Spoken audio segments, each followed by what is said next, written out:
ನಮಸ್ಕಾರ. Praise the lord Jesus.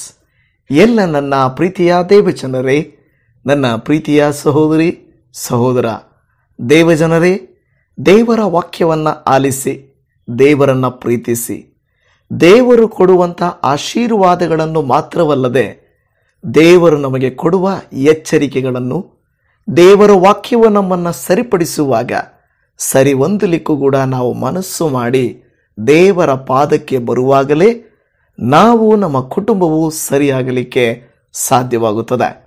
ಪ್ರಿಯ ದೇವಜನವೇ, ನಾನು ಹೇಳಿದ ಹಾಗೆ ಪುರುಷರ ಕುರಿತಾಗಿ ಈ ವಿಡಿಯೋ ಮಾಡುತ್ತಿದ್ದರೂ ಕೂಡ ಎಲ್ಲ ವಿಡಿಯೋಗಳು ಎಲ್ಲರಿಗೂ ಅವು ಖಂಡಿತ ಅವಶ್ಯವಾಗಿರುವಂಥವುಗಳೇ.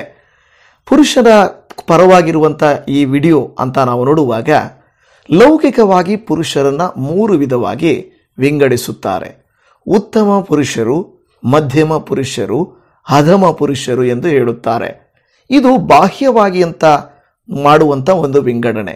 ಆದರೆ ಪುರುಷರು ಶಾರೀರಿಕವಾಗಿ ಕುಟುಂಬವನ್ನು, ಮಕ್ಕಳನ್ನು, ಮನೆಯವರನ್ನು ಸಂರಕ್ಷಿಸುವುದಕ್ಕೂ ಆಧ್ಯಾತ್ಮಿಕವಾಗಿ ದೇವರಲ್ಲಿ ನಡೆಸುವುದಕ್ಕೂ ಕೂಡ ಇವರ ಪಾತ್ರ ತುಂಬ ಅವಶ್ಯವಾಗಿರುತ್ತದೆ.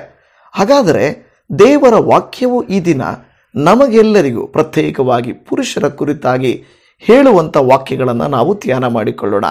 ಈ ದಿನ ಒಂದು ಮುಖ್ಯವಾದಂಥ ವಾಕ್ಯವನ್ನು ನಾನು ಆರಿಸಿಕೊಂಡಿದ್ದೇನೆ. ಅದು ಮೊದಲ ತಿಮೋತಿಯನ ಪತ್ರಿಕೆಯಿಂದ 6ನೆಯ ಅಧ್ಯಾಯದಲ್ಲಿ 11ನೆಯ ವಚನದಲ್ಲಿ ಇದೆ. ಎಲೈ ದೇವರ ಮನುಷ್ಯನೇ, ನೀನಾದರೂ ಇವುಗಳಿಗೆ ದೂರವಾಗಿರು. ನೀತಿ, ಭಕ್ತಿ, ನಂಬಿಕೆ, ಪ್ರೀತಿ, ಸ್ಥಿರಚಿತ್ತ, ಸಾತ್ವಿಕತ್ವ ಇವುಗಳನ್ನು ಸಂಪಾದಿಸುವುದಕ್ಕೆ ಪ್ರಯಾಸ ಪಡು ಎಂದು ಹೇಳುವುದನ್ನು ನಾವು ನೋಡುತ್ತಾ ಇದ್ದೇವೆ. ದೇವಜನವೇ, ಈ ವಾಕ್ಯವನ್ನು ನೀವು ಗಮನಿಸಿದಿರಲ್ವ? ದೇವರ ವಾಕ್ಯವು ಹೇಳುತ್ತಾ ಇದೆ, ಕೆಲವುಗಳಿಗೆ ನೀನು ದೂರವಾಗಿರು, ಇನ್ನು ಕೆಲವುಗಳನ್ನು ಸಂಪಾದಿಸುವುದಕ್ಕೆ, ಹೊಂದಿಕೊಳ್ಳುವುದಕ್ಕೆ ನೀನು ಪ್ರಯಾಸ ಪಡು ಎಂದು ಹೇಳುತ್ತಾ ಇದೆ. ಒಂದು ಪದವೇನೋ ದೂರವಾಗಿರು ಎಂದು ಹೇಳುತ್ತದೆ, ಇನ್ನೊಂದು ಪದವೇನೋ ಪ್ರಯಾಸ ಪಡು ಎಂದು ಹೇಳುತ್ತದೆ. ಈ 2 ಪದಗಳಲ್ಲಿ ಸಾಕು ನಮಗೆ ಇವತ್ತಿನ ಅರ್ಥ ಆಗಲಿಕ್ಕೆ. ದೂರವಾಗಿರು ಎಂದು ಹೇಳುವಂಥ ಕಾರ್ಯಗಳು, ಕೆಲವು ಕಾರ್ಯಗಳಿಗೆ ನಾವು ದೂರವಾಗಿರಬೇಕು. ಪ್ರಯಾಸ ಪಡು ಎಂದು ಹೇಳಿದ ಕಾರ್ಯಗಳನ್ನು ನಾವು ಪ್ರಯಾಸಪಟ್ಟು ಹೊಂದಿಕೊಳ್ಳಬೇಕು. ಅನೇಕ ಸಾರಿ ಪುರುಷರು ಕೆಲವು ಕಠಿಣವಾದಂಥ ಮನಸ್ಸುಗಳು, ಕುಚೇಷ್ಟ ಬುದ್ಧಿಗಳು, ಕೆಟ್ಟ ಕಾರ್ಯಗಳನ್ನು ಮಾಡುತ್ತಾ ಕುಟುಂಬಗಳಲ್ಲಿ, ಸಮಾಜದಲ್ಲಿ ಕಲಹಗಳನ್ನು, ಭಿನ್ನಾಭಿಪ್ರಾಯಗಳನ್ನು ಉಂಟು ಮಾಡುವಂಥವರು ಆಗಿರುತ್ತಾರೆ.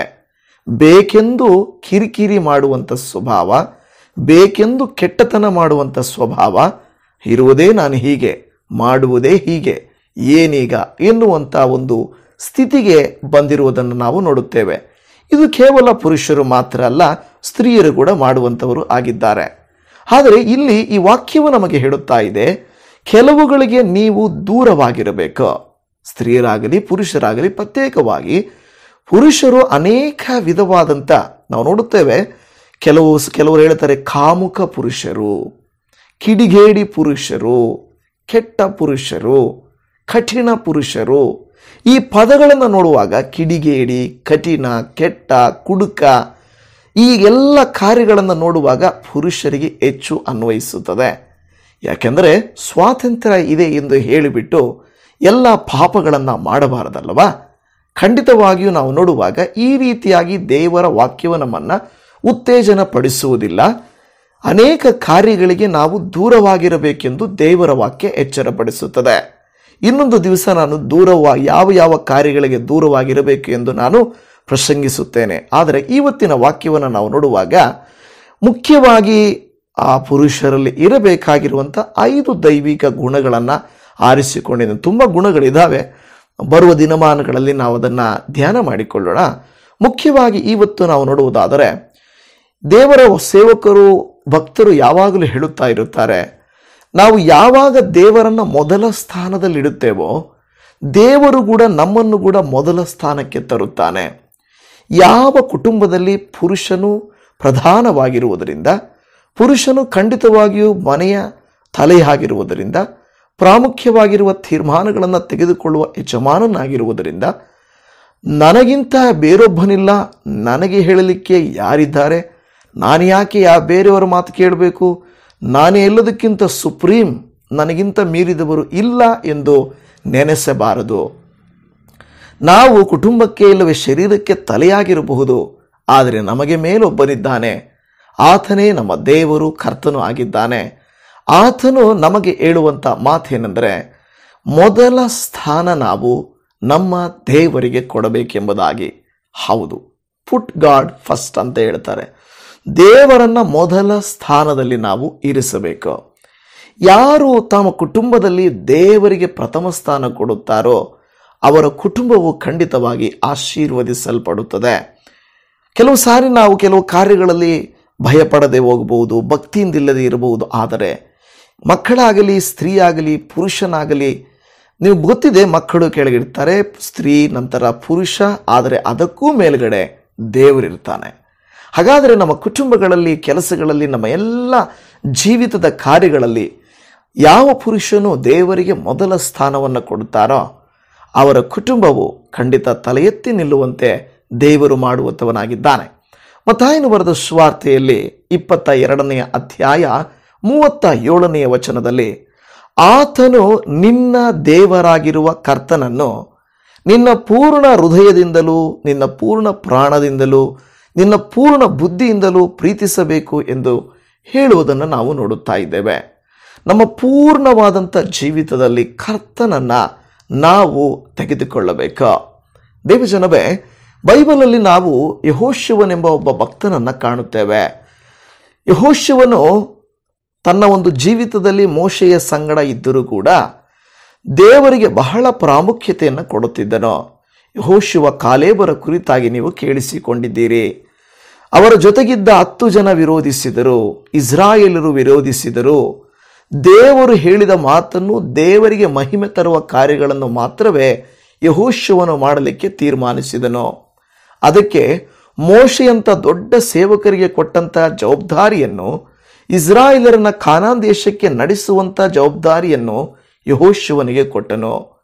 ನೋಡಿ, ಮೋಶೆಯಂತೆ ಮಹಾನಾಯಕನು ಕೂಡ ಕಾನಾನ್ ದೇಶಕ್ಕೆ ಪ್ರವೇಶಿಸಲಾಗದೆ ಹೋದಾಗಲೂ ಯೆಹೋಶುವನೆಂಬ ಈ ಭಕ್ತನ ಮೂಲಕವಾಗಿ ಇಸ್ರಾಯೇಲರು ಕಾನಾನ್ ದೇಶವನ್ನು ಪ್ರವೇಶಿಸಿದರು.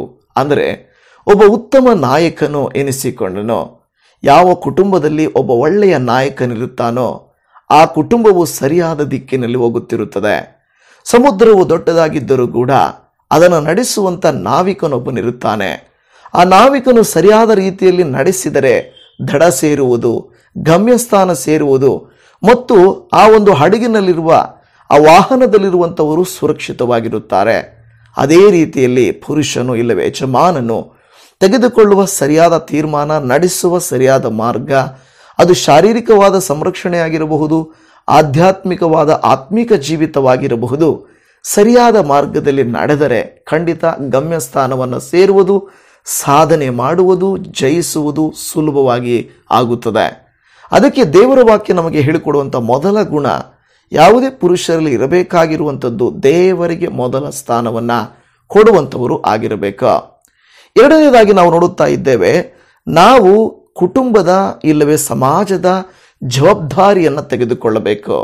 ಪುರುಷರಿಗೆ ದೇವರು ಕೊಟ್ಟಿರುವಂಥ ಜವಾಬ್ದಾರಿ, ರೆಸ್ಪಾನ್ಸಿಬಿಲಿಟಿಯನ್ನು ತೆಗೆದುಕೊಳ್ಳಬೇಕು, ಜವಾಬ್ದಾರಿಯನ್ನು ತೆಗೆದುಕೊಳ್ಳಬೇಕು ಎಂದು ದೇವರ ವಾಕ್ಯ ಹೇಳುತ್ತಾ ಇದೆ.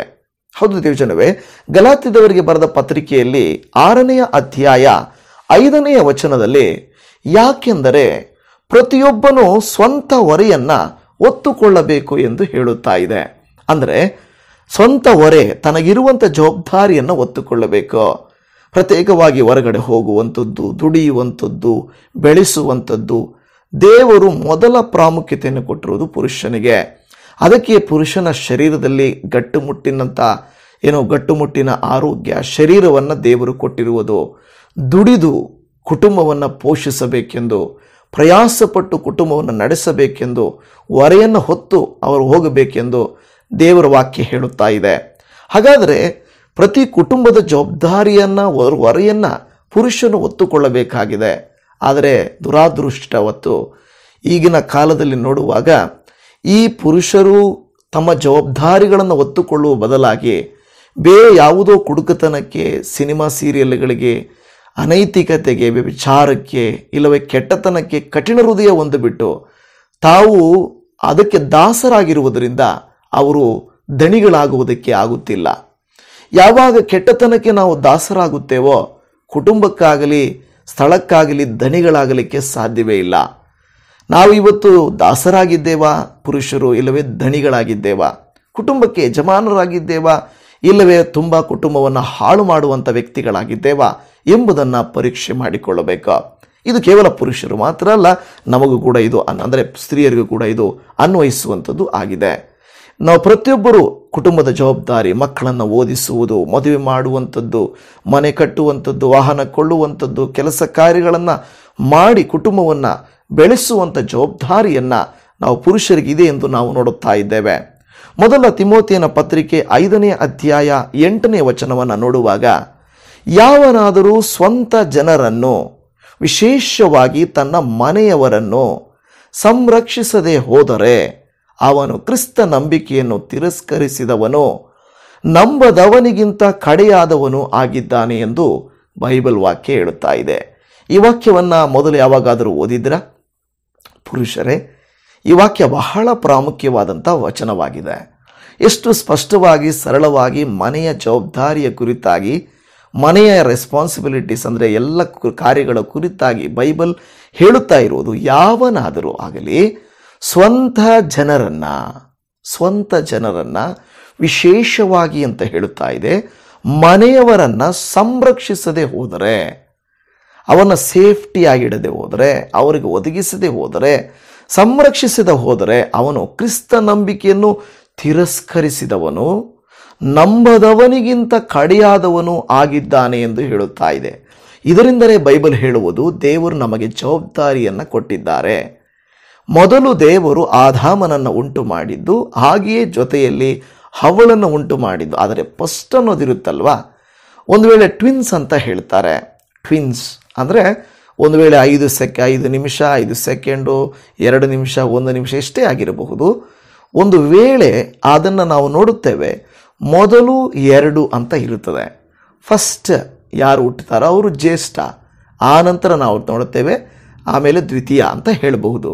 ಅಂದರೆ ಜ್ಯೇಷ್ಠ ಅನ್ನೋದು 5 ಸೆಕೆಂಡ್ ಆದರೂ ಕೂಡ ಜ್ಯೇಷ್ಠನೇ ಅಷ್ಟೇ ಹೇಳ್ತಾರೆ. ಅಂದರೆ ಪುರುಷನಿಗೆ ಹಾಗೆ ದೇವರು ಪ್ರಾಮುಖ್ಯತೆಯನ್ನು ಕೊಟ್ಟಿರುವುದು, ಜವಾಬ್ದಾರಿಯನ್ನು ಕೊಟ್ಟಿರುವುದು.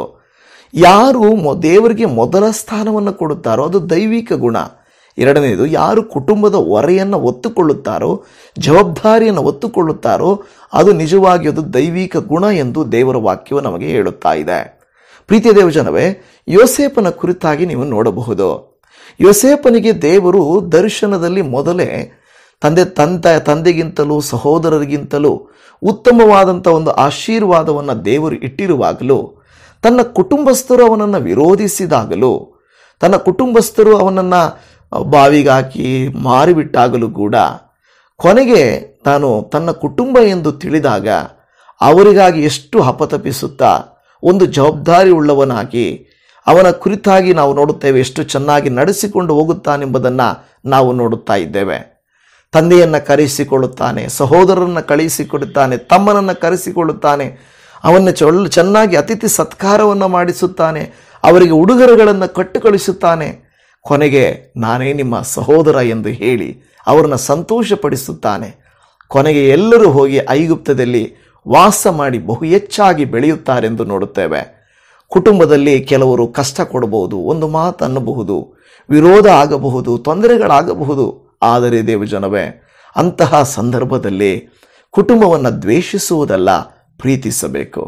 ಯೋಸೇಫನು ತನ್ನವರೇ ತನ್ನನ್ನು ದ್ವೇಷಿಸಿದಾಗಲೂ ಕುಟುಂಬ ಅಂದ ಮೇಲೆ ಒಂದು ಮಾತು ಬರುತ್ತದೆ, ಜಗಳ ಆಗುತ್ತದೆ, ಹೆಚ್ಚು ಕಡಿಮೆ ಆಗುತ್ತದೆ. ಆದರೆ ಅದನ್ನು ದೊಡ್ಡದಾಗಿ ದ್ವೇಷ ಮಾಡದೆ ನನ್ನ ಕುಟುಂಬ ಎಂದು ನಿಂತುಕೊಂಡು ಕುಟುಂಬದ ಜವಾಬ್ದಾರಿಗಳನ್ನು ಒತ್ತುಕೊಳ್ಳುವಾಗಲೇ ಆ ಕುಟುಂಬ ಚೆನ್ನಾಗಿರುತ್ತದೆ. ಮೂರನೆಯದಾಗಿ ನಾವು ನೋಡುವಾಗ ಆನೆಸ್ಟ್ ಆಗಿರಬೇಕು, ಯಥಾರ್ಥವಾಗಿರಬೇಕೆಂದು ದೇವರ ವಾಕ್ಯವೇ ಹೇಳುತ್ತಾ ಇದೆ. ಯಥಾರ್ಥತೆ ಬಹಳ ಮುಖ್ಯ.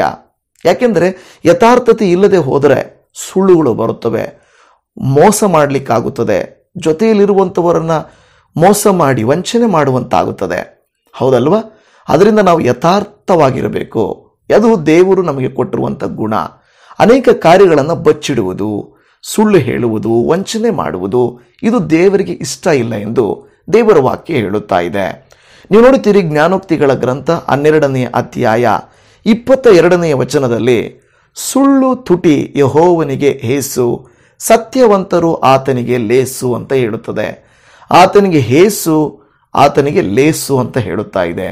ಸುಳ್ಳು ಹೇಳುವವರು ಆತನಿಗೆ ಹೇಸು, ಸತ್ಯವಂತರು ಆತನಿಗೆ ಲೇಸು ಎಂದು ಹೇಳುತ್ತಾ ಇದೆ. ಪ್ರಿಯ ದೇವಜನವೇ, ಈ ಒಂದು ವಾಕ್ಯ ಭಾಗಕ್ಕೆ ಬಂದಾಗ ದಾವೀದನನ್ನು ನೋಡುತ್ತೇವೆ. ಹೌದು, ಕೆಲವು ಮಿಸ್ಟೇಕ್ಸ್ ಅನ್ನ ಮಾಡುತ್ತಾರೆ, ಖಂಡಿತ ಮಾಡಬೇಕು ಅಂತಲ್ಲ ಹೇಳ್ತಾ ಇರೋದು. ಗೊತ್ತಿಲ್ಲದೆ ಒಂದು ವೇಳೆ ಸ್ವಾತಂತ್ರ್ಯದಿಂದಲೋ ಇಲ್ಲವೇ ಆಕರ್ಷಣೆಯಿಂದಲೋ ಇಲ್ಲವೇ ಯಾವುದೋ ಶೋಧನೆಯಿಂದಲೋ ಒಂದು ವೇಳೆ ನಾನು ಹೇಳ್ತಾ ಇರೋದು, ಯೋಸೇಪನಂತೆ ನಾವು ಇರಬೇಕು, ನಿಜಾನೇ. ಯೋಸೇಪನಂತೆ ಓಡಿ ಹೋಗಬೇಕು. ಕೆಟ್ಟತನವನ್ನು ಕಂಡ ತಕ್ಷಣ ಕುಡುಕತನ ಆಗಲಿ, ಅನೈತಿಕ ಆಗಲಿ, ಒಂದು ಆಕರ್ಷಣೆ ಆಗಲಿ, ಏನೇ ಆಗಲಿ ಓಡಿ ಹೋಗಬೇಕು, ಆ ಸ್ಥಳವನ್ನು ಬಿಟ್ಟು ಬಿಡಬೇಕು. ಒಂದು ವೇಳೆ ಕೆಲವು ಸಾರಿ ಕೆಲವು ಮಿಸ್ಟೇಕ್ಸು ನಡೆದಾಗ ದಾವೀದನಂತೆ ಯಥಾರ್ಥವಾಗಿರಬೇಕು. ಯಾವಾಗ ಪ್ರವಾದಿ ಬಂದು ಅವನ ಹತ್ರ ನೀನು ಈ ಥರ ತಪ್ಪು ಮಾಡಿದ್ಯಾ ಅಂತ ಹೇಳಿದಾಗ ಅದನ್ನು ಬಚ್ಚಿಟ್ಟುಕೊಂಡು ಇಲ್ಲ ನಾನು ಮಾಡಿಲ್ಲ ಅಂತ ಹೇಳಿ ಅವನು ಹೇಳದೆ ಅದನ್ನು ಒಪ್ಪಿಕೊಂಡು ಅದನ್ನು ಸರಿಪಡಿಸಿಕೊಂಡು ದೇವರ ಮುಂದೆ ಪಶ್ಚಾತ್ತಾಪ ಪಡುತ್ತಾನೆ. ದೇವಜನರು, ಅದಕ್ಕೆ ಪೇತ್ರನು ಒಂದು ವಾಕ್ಯವನ್ನು, ಮೊದಲ ಪೇತ್ರನ ಪತ್ರಿಕೆ 3ನೇ ಅಧ್ಯಾಯ 10 ಮತ್ತು 11ನೇ ವಚನದಲ್ಲಿ, ಜೀವನದಲ್ಲಿ ಸಂತೋಷಪಟ್ಟು ಸುದಿನಗಳನ್ನು ನೋಡುವುದಕ್ಕೆ ಇಷ್ಟವುಳ್ಳವನು ಕೆಟ್ಟದ್ದನ್ನು ನುಡಿಯದಂತೆ ತನ್ನ ನಾಲಿಗೆಯನ್ನು, ವಂಚನೆಯ ಮಾತುಗಳನ್ನಾಡದಂತೆ ತುಟಿಗಳನ್ನು ಬಿಗಿ ಹಿಡಿಯಲಿ. ಅವನು ಕೆಟ್ಟದ್ದನ್ನು ಬಿಟ್ಟು ಒಳ್ಳೆಯದನ್ನು ಮಾಡಲಿ, ಸಮಾಧಾನವನ್ನು ಆರೈಸಿ ಅದಕ್ಕೋಸ್ಕರ ಪ್ರಯತ್ನ ಪಡಲಿ ಎಂದು ಹೇಳುತ್ತಾ ಇದ್ದಾನೆ. ಕೆಟ್ಟತನವನ್ನು ಬಿಡಬೇಕು. ಕುಚೇಷ್ಟತನ, ಕುಡುಕತನ, ಕೆಟ್ಟತನ, ಕಠಿಣ ಬುದ್ಧಿ, ಕಿರಿಕಿರಿ ಮಾಡುವ ಬುದ್ಧಿ, ಇದೆಲ್ಲವನ್ನು ಬಿಡಬೇಕು. ದೇವರು ಹೇಳುತ್ತಾನೆ, ಗಡುಸುತನ ಓಕೆ, ಆದರೆ ಕಠಿಣತನ ಏನು, ಗಾಂಭೀರ್ಯ ಓಕೆ, ಆದರೆ ಇದೆಲ್ಲವೂ ಬೇಡ ಎಂದು ದೇವರ ವಾಕ್ಯ ಹೇಳುತ್ತದೆ. ದಾವೀದನು ಒಪ್ಪಿಕೊಂಡನು, ಕ್ಷಮಾಪಣೆ ದೇವರನ್ನ ಕೇಳಿದನು, ಬಿಟ್ಟನು. ನಾನು ಆ ರೀತಿಯಾಗಿದ್ದೇವಾ? ಹಳೆಯ ಹಾದಿಗಳನ್ನು ಇನ್ನೂ ಮಾಡುತ್ತಾ ಇದ್ದೇವಾ? ದೇವರು ಎಚ್ಚರಿಸಿದಾಗಲೂ ದೇವರ ಹತ್ತಿರಕ್ಕೆ ಬರಲ್ಲ. ಆಲಯಗಳಲ್ಲಿ ನೋಡ್ರಿ, ಗಂಡಸರು ತುಂಬ ಕಡಿಮೆ. ದೇವರು ಬೇಡವಾ? ಯಾರು ದೇವರಿಗೆ ಮೊದಲ ಸ್ಥಾನ ಕೊಡುತ್ತಾರೋ, ಕುಟುಂಬ ಜವಾಬ್ದಾರಿಗಳನ್ನು ತೆಗೆದುಕೊಳ್ಳುತ್ತಾರೋ, ಯಥಾರ್ಥ ಹೃದಯರಾಗಿರುತ್ತಾರೋ ಅವರಿಗೆ ದೇವರಿಗೆ ಇಷ್ಟ. ದೇವರಿಗೆ ಅವರಂದ್ರೆ ಇಷ್ಟ ಎಂಬುದನ್ನು ನಾವು ನೋಡುತ್ತಾ ಇದ್ದೇವೆ. 4ನೇದಾಗಿ ಪ್ರೀತಿ ತೋರಿಸಬೇಕು. ಹೌದು, ಪ್ರೀತಿ ಎಲ್ಲದಕ್ಕಿಂತಲೂ ಶ್ರೇಷ್ಠವಾದದ್ದು ಎಂದು ನಮಗೆ ಚೆನ್ನಾಗಿ ಗೊತ್ತಿದೆ. ಪ್ರೀತಿ ಎಂಬುದು ನಮ್ಮಲ್ಲಿ ಇರಬೇಕು. ಪ್ರೀತಿ ಖಂಡಿತ, ಪ್ರೀತಿ ಇಲ್ಲದ ಕುಟುಂಬ, ಪ್ರೀತಿ ಇಲ್ಲದ ಸಂಬಂಧ, ಪ್ರೀತಿ ಇಲ್ಲದೆ ಇರುವಂಥ ಜಾಗ, ಪ್ರೀತಿ ಇಲ್ಲದೆ ಇರುವ ರಾಜ್ಯ, ಪ್ರೀತಿ ಇಲ್ಲದೆ ಇರುವ ದೇಶ, ಪ್ರೀತಿ ಇಲ್ಲದೆ ಇರುವಂಥದ್ದು ಯಾವುದೂ ಇಲ್ಲವೇ ಇಲ್ಲ. ದೇವರು ಲೋಕವನ್ನು ಪ್ರೀತಿಸಿದನು. ಇದು ಉಂಟಾಗಲಿಕ್ಕೂ, ಇದು ಕೊನೆಯಾಗಲಿಕ್ಕೂ, ಇದಕ್ಕೆ ದೇವರು ಇನ್ನೊಂದು ರೂಪ ಕೊಡಲಿಕ್ಕೂ ಎಲ್ಲದಕ್ಕೂ ಪ್ರೀತಿಯೇ ಮುಖ್ಯ ಕಾರಣವಾಗಿದೆ. ಪ್ರೀತಿಯಿಂದಲೇ ದೇವರು ಎಲ್ಲವನ್ನ ಮಾಡುತ್ತಾನೆ. ಪ್ರೀತಿಯ ಕುರಿತಾಗಿ ನಾನು ತುಂಬ ವಿವರಿಸಬೇಕಾಗಿಲ್ಲ, ಆದರೆ ಪ್ರತಿಯೊಬ್ಬನೂ ತನ್ನ ಸ್ವಂತ ಹೆಂಡತಿಯನ್ನು ಪ್ರೀತಿಸಬೇಕು, ತಂದೆ ತಾಯಿಗಳನ್ನು ಗೌರವಿಸಬೇಕು, ಕುಟುಂಬವನ್ನು ಪ್ರೀತಿಸಬೇಕು, ಸಂಬಂಧಗಳನ್ನು ಪ್ರೀತಿಸಬೇಕು, ಎಲ್ಲವನ್ನು ನಿಭಾಯಿಸಿಕೊಂಡು ಹೋಗುವಂಥ ಜ್ಞಾನವನ್ನು ಹೊಂದಿರಬೇಕು. ಹೌದಲ್ವಾ? ಪ್ರೀತಿ ಬಹಳ ಮುಖ್ಯವಾದದ್ದು. ಒಂದು ವಾಕ್ಯವನ್ನು ಮಾತ್ರ ನಾನು ನಿಮಗೋಸ್ಕರ ಓದ್ತೇನೆ. ಮೊದಲ ಕೊರಿಂಥ 13ನೇ ಅಧ್ಯಾಯದ 4 ಮತ್ತು 5ನೇ ವಚನದಲ್ಲಿ, ಪ್ರೀತಿ ಬಹು ತಾಳ್ಮೆ ಉಳ್ಳದ್ದು, ಪ್ರೀತಿ ದಯೆ ತೋರಿಸುವುದು, ಪ್ರೀತಿಯು ಹೊಟ್ಟೆ ಕಿಚ್ಚು ಪಡುವುದಿಲ್ಲ, ಪ್ರೀತಿ ಹೊಗಳಿಕೊಳ್ಳುವುದಿಲ್ಲ, ಪ್ರೀತಿ ಉಬ್ಬಿಕೊಳ್ಳುವುದಿಲ್ಲ, ಪ್ರೀತಿಯು ಮರ್ಯಾದೆಗೆಟ್ಟು ನಡೆಯುವುದಿಲ್ಲ, ಪ್ರೀತಿ ಸ್ವಪ್ರಯೋಜನವನ್ನು ಚಿಂತಿಸುವುದಿಲ್ಲ, ಪ್ರೀತಿ ಸಿಟ್ಟುಗೊಳ್ಳುವುದಿಲ್ಲ, ಪ್ರೀತಿ ಅಪಕಾರವನ್ನು ಮನಸ್ಸಿನಲ್ಲಿ ಇಟ್ಟುಕೊಳ್ಳುವುದಿಲ್ಲ. ಇದನ್ನು ವಿವರಿಸಲಿಕ್ಕೆ ನನಗೆ ಸಮಯವಿಲ್ಲ. ಪ್ರೀತಿಯೋಜನವೇ, ಆದರೂ ಕೂಡ ಪ್ರೀತಿ ಇದ್ದರೆ, ಈ ಪ್ರೀತಿಯನ್ನು ಮಾಡಿದರೆ ಇದೆಲ್ಲವೂ ನಾವು ಮಾಡೋದಿಲ್ಲ. ನಾವು ಹೊಗಳಿಕೊಳ್ಳೋದಲ್ಲ, ನಾನು ಯಾರು ಗೊತ್ತಾ, ನಾನೇನು ಗೊತ್ತಾ, ಹೊಟ್ಟೆ ಕಿಚ್ಚು ಪಡೋದಲ್ಲ, ಕುಟುಂಬದ ಕುರಿತಾಗಿ ಸ್ವಪ್ರಯೋಜನವನ್ನು ಚಿಂತಿಸೋದಲ್ಲ. ಎಷ್ಟೋ ಜನ ಗಂಡಸರು ಸ್ವಪ್ರಯೋಜನವನ್ನು ಚಿಂತಿಸ್ತಾರೆ.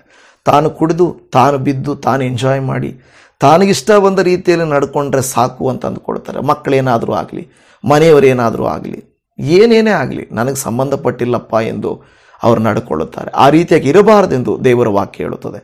ಕೊನೆಯದಾಗಿ ನಾನು ಒಂದು ವಿಷಯವನ್ನು ಹೇಳುವಾಗ, ಈ ಪ್ರೀತಿಯ ಕುರಿತಾಗಿ ಹೇಳುವಾಗ ನಾವು ನೋಡುತ್ತಾ ಇದ್ದೇವೆ, ಹನ್ನಳನ್ನು ಎಲ್ಕಾನನು ಪ್ರೀತಿ ಮಾಡಿದನು. ಗರ್ಭಫಲ ಇಲ್ಲದೇ ಇರುವಾಗಲೂ ಕೂಡ ಅವನು ಪ್ರೀತಿ ಮಾಡಿದನು. ಆ ಪ್ರೀತಿ ಇರಬೇಕು. ಸೌಂದರ್ಯ ಇಲ್ಲದೇ ಇದ್ದರು, ಹಿನ್ನೆಲೆ ಇಲ್ಲದೇ ಇದ್ದರು, ಹಣ ಇಲ್ಲದೇ ಇದ್ದರು, ನೋಟ ಚೆನ್ನಾಗಿಲ್ಲದೇ ಇದ್ದರು, ಗಂಡನಾಗಿರುವಂಥವನ್ನ ಹೆಂಡತಿನ ಪ್ರೀತಿಸಬೇಕು. ಮದುವೆಗೆ ಮುಂಚೆ ಪ್ರೀತಿ ಇದ್ದ ಹಾಗೆ ಮದುವೆ ನಂತರವೂ ಪ್ರೀತಿ ಇರಬೇಕು ಅಲ್ವಾ? ಇದನ್ನು ವಿವರಿಸಲಿಕ್ಕೆ ಸಮಯ ಸಾಕಾಗೋದಿಲ್ಲ. ನೋಡ್ತೇವೆ, ಎಲ್ಕಾನನು ಹನ್ನಳನ್ನು ಪ್ರೀತಿಸಿದನು. ಆ ರೀತಿಯಾದಂಥ ಗುಣವು ನಮ್ಮಲ್ಲಿ ಇರಬೇಕೆಂದು ದೇವರ ವಾಕ್ಯ ಹೇಳುತ್ತದೆ. ಕೊನೆಯದಾಗಿ 5ನೇ ಒಂದು ಗುಣ ಹಂಬಲ್, ಅಂದರೆ ತಗ್ಗಿಸಿಕೊಳ್ಳುವ ಗುಣ ನಮ್ಮಲ್ಲಿರಬೇಕು. ಪೇತ್ರನ ಪತ್ರಿಕೆ 1 ಪೇತ್ರ 5:6 ಈಗಿರುವುದರಿಂದ ದೇವರ ತ್ರಾಣವುಳ್ಳ ಹಸ್ತದ ಕೆಳಗೆ ನಿಮ್ಮನ್ನು ತಗ್ಗಿಸಿಕೊಳ್ಳಿರಿ, ಆತನು ತಕ್ಕ ಕಾಲದಲ್ಲಿ ನಿಮ್ಮನ್ನು ಮೇಲಕ್ಕೆ ತರುವನು. ಮೋಶೆಯು ದೇವರ ಕರುಣೆಯ ಕರಕ್ಕೆ ಒಪ್ಪಿಸಿಕೊಟ್ಟನು, ತಗ್ಗಿಸಿಕೊಂಡನು. ದೇವರು ಮೋಶೆಯನ್ನು ಹೆಚ್ಚಿಸಿದನು. ದೇವಜನವೇ, ಯಾವ ಪುರುಷನಾಗಲಿ ತಗ್ಗಿಸಿಕೊಳ್ಳುವಾಗ ಕೆಲವು ಸಾರಿ ಅಡವಿಗೆ ಹೋಗಬೇಕಾಗ್ತದೆ, ಕುರಿ ಮೇಯಿಸುವಂತಾಗ್ತದೆ, ಮೇಲಿಂದ ಕೆಳಗೆ ಬಿದ್ದಂಗೆ ಆಗುತ್ತೆ, ಇರೋದೆಲ್ಲ ನಷ್ಟವಾದಂಗೆ ಅನಿಸುತ್ತದೆ. ಯೋಬನ ರೀತಿಯಲ್ಲಿ ಒಂದು ವೇಳೆ ಬೂದಿಯಲ್ಲಿ ಕೂತ್ಕೊಳ್ಬೇಕಾದ ಪರಿಸ್ಥಿತಿ, ಗಾಯಗಳನ್ನು ಕೆರ್ಕೊಳ್ಬೇಕಾದ ಸ್ಥಿತಿ ಬರಬಹುದು. ನಂಬಿಗಸ್ತರಾಗಿದ್ದರೆ ದೈವ ಗುಣ, ಅದು ಕಾಯುವಂಥ ಗುಣ, ಆ ಒಂದು ತಗ್ಗಿಸಿಕೊಳ್ಳುವ ಮನೋಭಾವ ಇದ್ದರೆ ದೇವರು ಹೆಚ್ಚಿಸುತ್ತಾನೆ. ಪ್ರಿಯ ದೇವಜನವೇ, ಸಮಯವು ಇದಕ್ಕೆ ಸಾಕಾಗಲಿಲ್ಲ. ಆದರೂ ಕೂಡ ಇನ್ನಷ್ಟು ವಿಚಾರಗಳನ್ನು ಬರುವ ದಿನಮಾನಗಳಲ್ಲಿ ನಾವು ಧ್ಯಾನ ಮಾಡಿಕೊಳ್ಳೋಣ. ಪುರುಷರೇ ಪ್ರತ್ಯೇಕವಾಗಿ ನಿಮ್ಮಲ್ಲಿ ಈ ಗುಣಗಳಿದ್ದಾವ? ತಗ್ಗಿಸಿಕೊಳ್ಳುವುದು, ಪ್ರೀತಿಸುವುದು, ಜವಾಬ್ದಾರಿಗಳನ್ನು ಒತ್ತಿಕೊಳ್ಳುವುದು, ದೇವರಿಗೆ ಮೊದಲ ಸ್ಥಾನವನ್ನು ಕೊಡುವಂಥದ್ದು, ಯಥಾರ್ಥವಾಗಿರುವಂಥದ್ದು, ಈ ಗುಣಗಳು ಇದ್ದರೆ ದೇವರಿಗೆ ಸ್ತೋತ್ರ. ಇಲ್ಲದೆ ಹೋದರೆ ಈಗಲೇ ನಮ್ಮನ್ನು ಒಪ್ಪಿಸಿಕೊಟ್ಟು ದೇವರ ಕರುಣೆಯ ಕರಕ್ಕೆ ನಮ್ಮನ್ನು ದೇವರಿಗೆ ಒಪ್ಪಿಸಿಕೊಳ್ಳೋಣ. ಪ್ರೀತಿಯ ದೇವರೇ, ಈ ವಿಡಿಯೋ ನೋಡಿದಂಥ ಕೇವಲ ಪುರುಷರು ಮಾತ್ರ ಅಲ್ಲ, ನಮ್ಮಲ್ಲಿಯೂ ಸ್ತ್ರೀಯರಲ್ಲಿಯೂ ಕೂಡ ಏನಾದರೂ ಈ ಥರದ ಅಪದೇವರೇ ಕರ್ತನೆ ಗುಣಗಳು ಇಲ್ಲದೆ ಹೋದರೆ ನಾವು ರೂಢಿಸಿಕೊಳ್ಳುವುದಕ್ಕೂ ಹೊಂದಿಕೊಳ್ಳಲಿಕ್ಕೂ ನಮಗೆ ಸಹಾಯ ಮಾಡಿಕೊಡ್ರಿ. ಎಷ್ಟೋ ಜನರು ಕಠಿಣ, ಕೆಟ್ಟ, ದುರ್ಬುದ್ಧಿಯ, ದುಷ್ಟತನದ ಮಾರ್ಗದಲ್ಲಿ ನಡೆಯುತ್ತಾ ತಾನೇ ರಾಜ, ತಾನೇ ಮಂತ್ರಿ, ತಾನೇ ಸಮಸ್ತವು ಎನ್ನುವ ರೀತಿಯಲ್ಲಿ ದೇವರೇ ಒಂದು ಗರ್ವಿಷ್ಠತನ, ಕೋಪಿಷ್ಠತನ, ಕುಷ್ಟೇಷ್ಟತನ, ಕೆಡುಕುತನ, ಅಪಾದೇವರೇ ಕರ್ತನೆ, ವಿಧ ವಿಧವಾದಂಥ ಕರ್ತನೆ ಕಾಮುಕತನ, ಇದೆಲ್ಲವನ್ನು ತೋರಿಸ್ತಾ ಇರ್ತಾರೆ. ದೇವರೇ, ನಾವು ಪುರುಷರಾದರೂ ಕೂಡ ನಿಮ್ಮ ಕೆಳಗಿರುವವರೇ ದೇವರೇ. ನಮಗೆ ಕೊಂಬುಗಳಿಲ್ಲ, ನಮಗೇನೋ ದೊಡ್ಡಸ್ತಿಕೆ ಇಲ್ಲ, ನಾವು ಕೂಡ ನಿಮ್ಮ ಮಕ್ಕಳು. ಹೇಗೆ ಸ್ತ್ರೀಯರನ್ನು ಉಂಟು ಮಾಡಿದ್ದೀರೋ ನಮ್ಮನ್ನು ಉಂಟು ಮಾಡಿದ್ದೀರಾ, ಆದರೆ ಒಂದು ಜವಾಬ್ದಾರಿಯನ್ನು ದೇವರೇ ನಮಗೆ ನೀವು ಕೊಟ್ಟಿದ್ದೀರಾ, ನಿಮಗೆ ಸ್ತೋತ್ರ ಮಾಡುತ್ತಾ ಇದ್ದೇವೆ. ಈ ವಿಡಿಯೋ ನೋಡಿದಂಥ ಪ್ರತಿ ಪುರುಷರು ಏನಾದರೂ ತಮ್ಮಲ್ಲಿ ಕೆಟ್ಟತನ, ನಾನೇ ಎಂಬ ಗರ್ವಿಷ್ಠತನ, ಬೇರೊಬ್ಬನ ಕಿರಿಕಿರಿ ಮಾಡಿ ಕುಟುಂಬವನ್ನು ಕೆಡಿಸುವ ಇದ್ದರೆ, ಯೇಸುನಾಮದಲ್ಲಿ ನನ್ನ ಕುಟುಂಬದ ಜವಾಬ್ದಾರಿ ನನ್ನದೇ, ನಾನೇ. ಹೌದು ಸ್ವಾಮಿ, ಎಷ್ಟು ಚೆನ್ನಾಗಿ ನೀವು ವಾಕ್ಯದಿಂದ ಹೇಳಿದ್ದೀರಾ. ಒಂದು ವೇಳೆ ಸ್ವಂತ ಮನೆಯವರನ್ನು ಸಂರಕ್ಷಿಸದೆ ಹೋದವನು ನಂಬಿಕೆ ಇದ್ದೂ ಇಲ್ಲದ ಹಾಗೆ ಎಂದು ನಿನ್ನ ವಾಕ್ಯವೇ ಹೇಳಿದ ಹಾಗೆ ನೀನು ಕರುಣೆಯನ್ನು ತೋರಿಸಿ ಉಪಕಾರ ಮಾಡು, ನಮ್ಮನ್ನು ಮಾರ್ಪಡಿಸಿಕೊಳ್ಳಲಿಕ್ಕೆ ಬೇಕಾದ ಸಹಾಯಸ್ತವನ್ನು ಚಾಚು ಎಂದು ಬೇಡಿಕೊಳ್ಳುತ್ತಾ ಇದ್ದೇವೆ. ಪ್ರಾರ್ಥನೆ ಕೇಳಿದ್ದಕ್ಕಾಗಿ ಸ್ತೋತ್ರ. ವಾಕ್ಯಗಳ ಮೂಲಕವಾಗಿ ನೀವು ಮಾತನಾಡಿದ್ದೀರೆಂದು ನಂಬುತ್ತಾ ಸಮಸ್ತ ಘನತೆ, ಮಾನ, ಮಹಿಮೆ ನಿನಗೆ ಸಲ್ಲಿಸುತ್ತಾ ಯೇಸುವಿನ ನಾಮದಲ್ಲಿ ಪ್ರಾರ್ಥಿಸಿದ್ದೇವೆ ತಂದೆಯೇ, ಆಮೇನ್, ಆಮೇನ್. ನನ್ನ ಪ್ರೀತಿಯ ದೇವಜನವೇ, ನಿಮ್ಮೆಲ್ಲರಿಗೂ shalom. Praise the lord Jesus.